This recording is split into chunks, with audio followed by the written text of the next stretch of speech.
국민의힘 이준석 대표와 정진석 의원의 날선 공방이 격화하고 있습니다. 국민의힘 지도부에서도 자제해야 한다는 목소리가 나올 정도입니다. 내일 비대위 체제가 공식적으로 출범하는 민주당은 전당대회 방식을 놓고 의견이 분분합니다.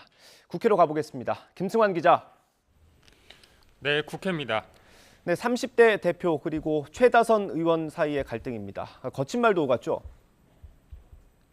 네, 이준석 대표는 우크라이나에서 귀국 직전에 SNS를 통해 1년 내내 흔들어 놓고는 무슨 싸가지를 논하느냐면서 다시 정진석 의원을 겨냥했습니다. 이어 당대표를 몰아내자고 대선 때 방에서 소리친 분을 꾹 참고 우대해서 공천관리위원장까지 맡기는 등 할 수 있는 예우는 다했다며 물러서지 않았습니다.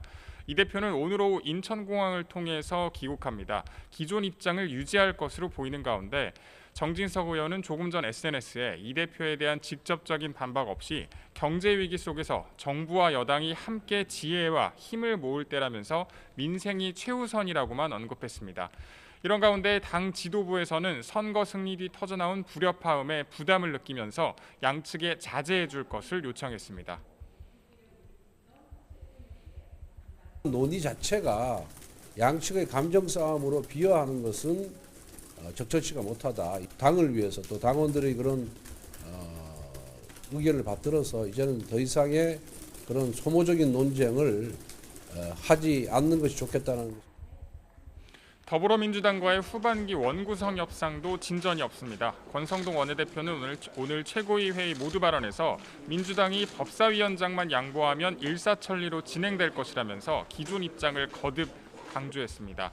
민주당이 법사위원장을 장악하겠다는 아집은 여전히 극단주의자들에 흔들린다는 뜻이라면서 민주당의 혁신구호는 상상할 수 있을 뿐 현실이 될 수 없는 유니콘이라고 비판했습니다. 네, 이번에 민주당 상황도 좀 보겠습니다. 비대위는 내일 공식적으로 출범하는 겁니까? 네, 어제 당무위원회는 우상호 비대위원장과 비대위원 5명에 대한 인준 안건을 통과시켰고 내일 중앙위원회에서 안건이 최종 처리되면 당의 공식 절차를 모두 마치게 됩니다. 다만 비대위 출범과 별개로 당의 관심은 차기 당대표를 뽑을 8월 전당대회에 쏠려 있는 모양새입니다. 이번 전당대회는 사실상 친명계와 친문계의 대결이 될 것이라는 전망이 나오는 가운데 친명계를 중심으로 권리당원 투표 비중을 늘려야 한다는 목소리가 나오고 있습니다. 비대위원장에 내정된 우상호 의원은 오늘 재선 의원 간담회 참석 뒤 취재진과 만나서 전당대회에 출마할 사람들이 합의하거나 당내 구성원 60에서 70% 이상이 동의할 때만 룰 변경이 가능하다고 선을 그었습니다. 선수가 없을 때는 어떡합니까? 국회의원들의 다수가 동의하는 내용은 바꿀 수 있죠. 근데 그게 어떤 게 그런 거에 해당하느냐가 확인이 안 됐잖아요. 그러니까 지금 뭘 한다 안 한다 말하는 건 바보 같은 소리죠.